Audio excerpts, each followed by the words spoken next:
Hey YEGnation, it's Haroon here. We're with Walter Youb from Ward 12. It's nice to meet you. Pleasure to meet you, gentlemen. So he's running to be he's a candidate running to be your counselor here in Ward 12. He's new here and he wants to let you know about himself. So why don't you tell us a little bit about who you are? Perfect, thank you very much. So I am 35 years old. I'm a family man. I'm married. I have one daughter. She's 6 years old. I've lived in the south side of Edmonton my entire life. I grew up in Ward 6. When the ward split, I had moved into Ward 12 in the southeast here. I live in the Tamarack area.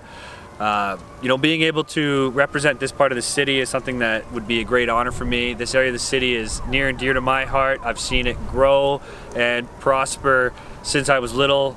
When I was growing up, the Grey Nuns Hospital, Millwoods Town Center, the Meadows Rec Center, all of these places didn't exist. So being able to see this area develop the way that it has been absolutely fantastic. And I would really like to represent this area. For myself personally, who I am and what my background is, I have a university education. It's a Bachelor of Commerce degree in international business.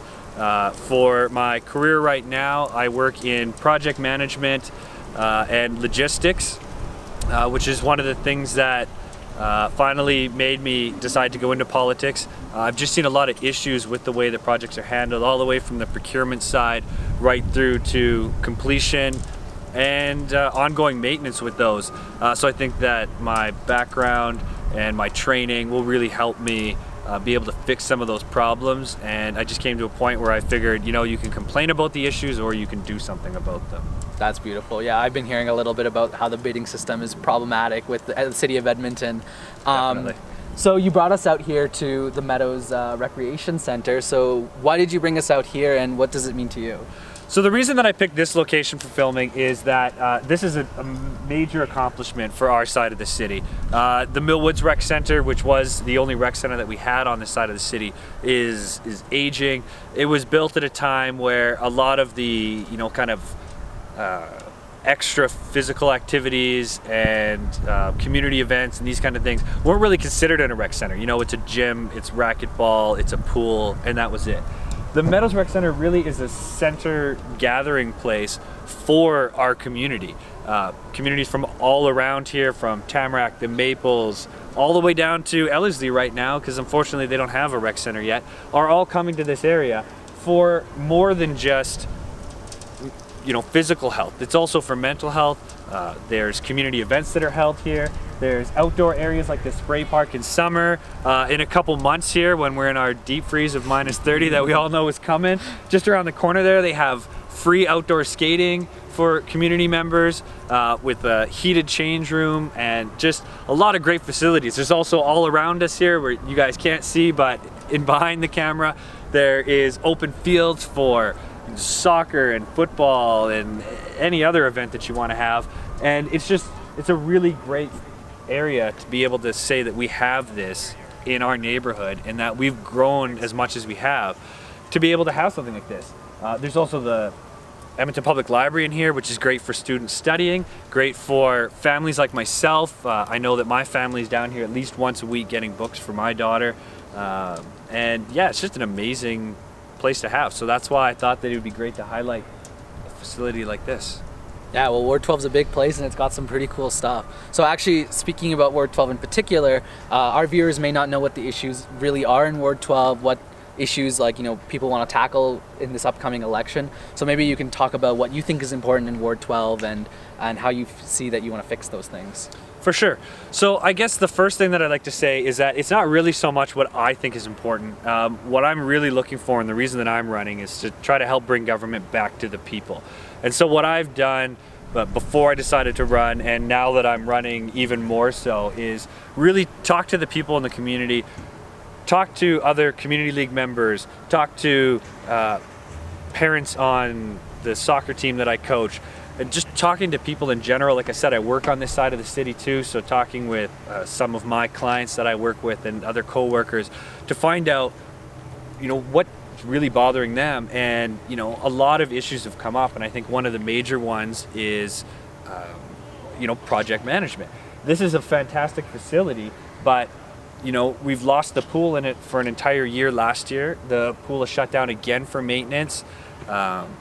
we have 17th Street, which is just on the other side of this, which is the main road that brings everybody to this central area. It also is the main road out of Maples, Tamarack, Wild Rose, these kind of areas, and it's a single lane both ways. So you can imagine how much congestion with all of the people, the over 90,000 people that live in this ward, you know, and a third or more of them are trying to travel on a single road every morning and every evening to get back home. So that's, you know, one of the major things that I want to address is the urban planning in our city and how we're taking such a short view of a get it done attitude. Do what you have to right now to get it done, instead of, you know, maybe take a step back, look at what we're doing, and take the longer view on it. And, you know, for a project like this, they knew that they were developing all of this. They knew that this, you know, rec center was slotted for this area. So why would they not have, you know, twinned the road back before they started putting all of this in? Because now when we do go to twin it, which does have to happen, it's going to cause a major congestion issue while that work is getting done. It's also going to cost more money. So that's what I want to work on, is urban planning, and 17th Street is just one example of that. You know, areas down in Ellerslie and other places have the same similar issues. And, you know, in just the broader scope of the entire city, things like the LRT. You know, we have a get it done attitude, and I support having an LRT and mass transit in our city. You can't have a major city without having public transportation, but I think that instead of just getting it done and trying to get it done as quickly as possible, we need to look at getting it done properly. So those are some of the issues. The other big concern, I think, in Ward 12 right now is public safety. And the general consensus is that we live in a very safe neighborhood. I mean, we're not worried about having, you know, meth dealers on the corner and, you know, drive-by shootings. But it's smaller petty crimes like cars getting broken into on driveways, bikes getting stolen out of backyards, very small, you know, petty crimes that are a nuisance. They cost money. They, you know, they do kind of take away a little bit of that safety and community feeling. So what I want to do is help bring that back. And the way I want to do it is, I don't want to go with policing, which a lot of people say, you know, we need more police presence. The police have major crimes to worry about. They have major issues to worry about. These little crimes, we all know, are committed by, they're crimes of opportunity by, you know, younger people and you know, teenagers and stuff. And I know that that seems like a generalization, but in general, that's who these crimes are caused by. But they're not bad kids. They're just kids that have been, you know, maybe just kind of latchkeyed, left on their own and that kind of thing. So what I want to do is create a community that, you know, involves the young people, that brings them in, that makes them feel part of the community. And I think that once they get that sense of community, that, you know, they're going to be less likely to go out and, you know, cause some trouble. Because I think that teenagers, for the most part, they don't really think that they're, you know, criminals, right? They are just, you know, they're bored or they're pushing their boundaries. And that's what teenagers are supposed to do. But I like to do it in a more controlled environment. And whether that's through sports or computer camps or video game clubs, through places like the rec center, through community leagues, that's what I want to do. I also want to bring back programs like Neighborhood Watch with a little bit more regularity and form to them. So it's not just a sign on a corner or a sticker on a window.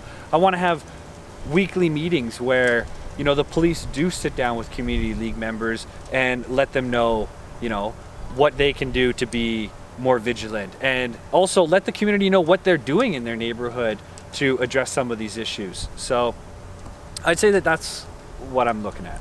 That was a very well and very comprehensive what you want and how you're going to fix it. I love it. So, you know, you did touch on like talking about youth and how you're going to get those youth involved in the community. So, you know, that's like a big part of our platform, is getting young people involved, especially getting them out to vote on October 16th. And so what have you done? Like, so what have you done already? And what are your, so you've talked about some of your plans, but maybe broaden that and trying to get, you know, the 18 to 40-year-old kind of demographic out and voting and participating in the community. Yeah. So like I said, I mean, I want to bring government back to the people. So a big part of that is engaging younger voters. We all know that it's a big issue in the last by-election, and I mean, I don't want to quote the exact number, but it was around 20% in our ward for a by-election, which, Yep.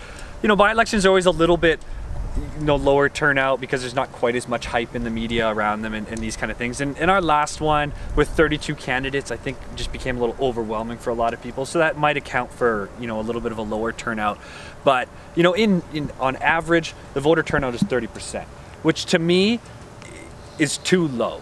For a community like ours that's growing, and we need to have a say, and you need to have a say in what you're doing. And I think that we need to engage the young people to bring it out. I would love to see the voter turnout get above 50. I'd love to see it at 100%, but I'm going to be realistic, and I'm going to shoot for higher than 50% turnout.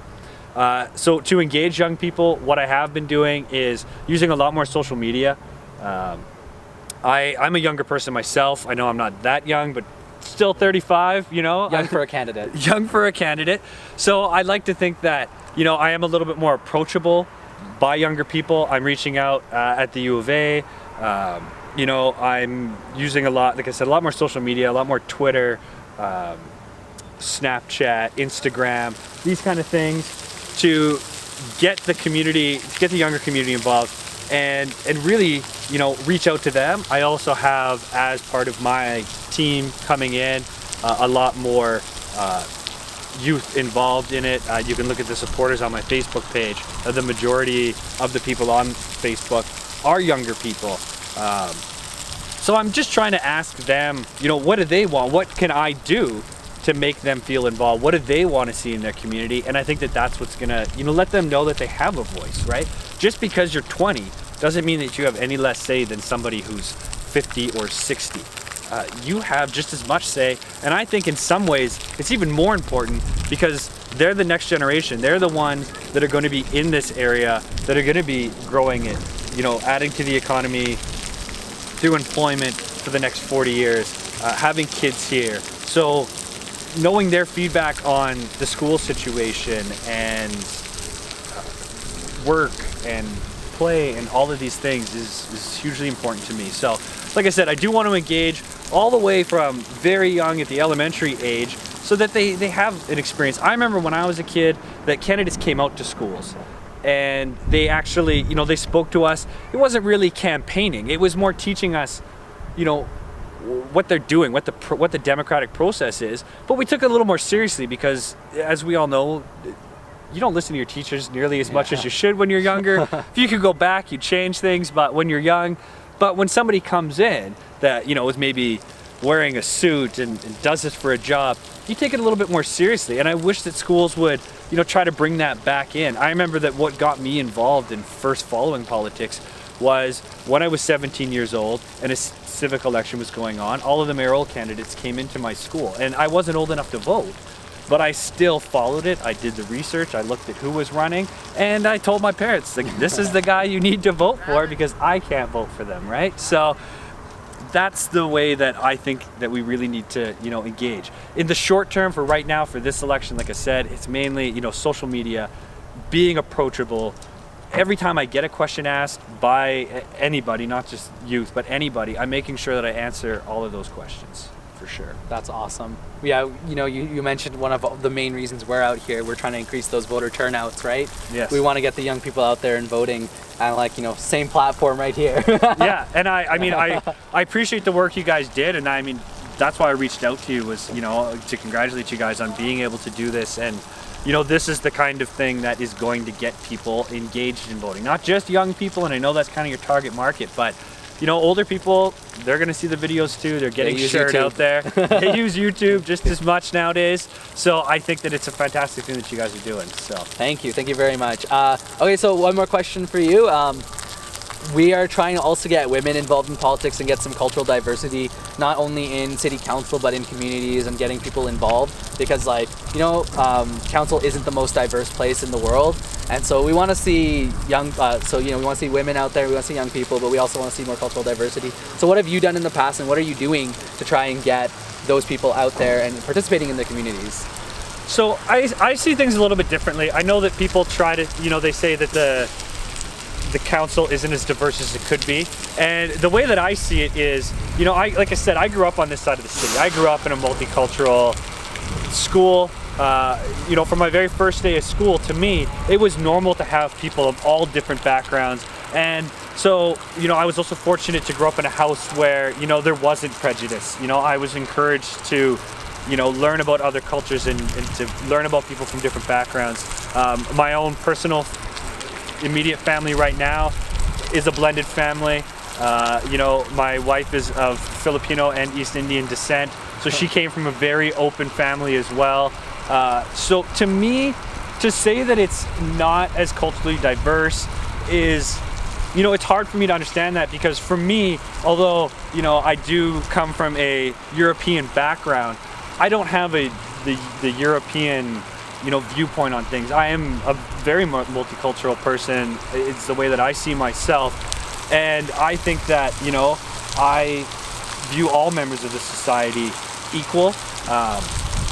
And I think that as far as council's concerned, or any position, that skin color or sexual orientation or, you know, anything shouldn't come into play. What should come into play is who's the most capable and who's going to do the best job for it. And I think that really what needs to be affected is not who's sitting on council, right? But how was it decided who was on council, right? So get rid of the discrimination at the beginning that, you know, women can't be politicians, which, you know, I think that, you know, women, you know, Jan Reimer was one of the best mayors that this city ever had, right? So I think that women can make fantastic politicians.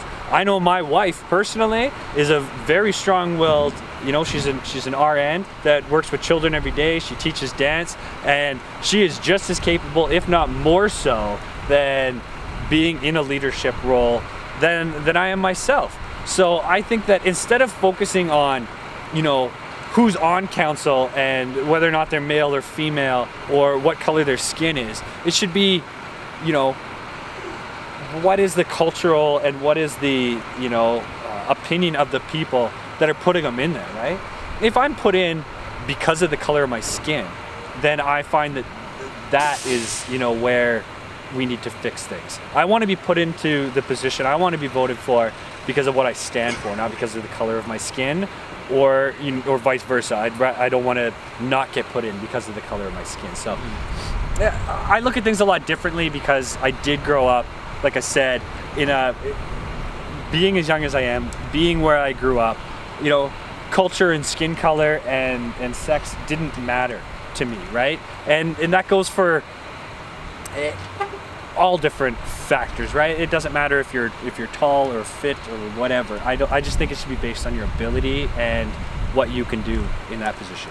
Merit above all, right? Exactly. Yes. Okay, so this is so, you know, we're talking out to young people. If there's any last message you want to give to them before we cut this interview off, now is your chance to get your voice heard. So I guess the most important thing that I'd like to say is definitely get out and vote, whether it's for me or someone else. Hopefully it's for me, but just vote, make your voice heard. You know, my platform, as I've mentioned, is about bringing government back to people. I have personally committed to answering all of the messages, all of the inquiries that I get. Hopefully you like the answer that I give, but you may not.